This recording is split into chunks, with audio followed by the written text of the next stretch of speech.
Hop, yem berish jarayoni. Mana yemimizni bug'doy bor, arpa bor, masxar bor, jo'xori bor, vilafos bor, tuz bor. Mana shuni solib, lekada sepamiz suv. 2 marta bu yoqqa, 2 marta bu yoqqa qilib ketmonni aralashtiramiz. Ozgina turadi bu. Turgandan keyin mana mana pulushilkaga olib kelamiz. Pulushilka ezg'ilagich apparat. Bu maydalamaydi, ezg'ilaydi.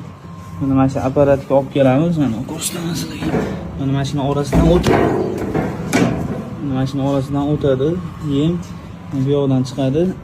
Bu ichida ham yana aralashadi. Shunaqa qilib keyin qo'yga beramiz.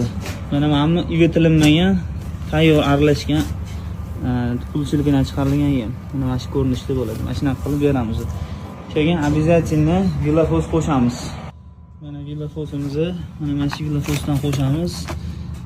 Juda ham mineral va vitaminlarga boy mineral oziq hisoblanadi. Germaniyadan keladi. Shu narsani qo'shamiz. Shunaqa qilib ham tayyorlaymiz. Mana aralashtiriladi. Bu yerni o'zingiz qo'ygingiz keladi keyin aralashib chiqqandan keyin drabilkani.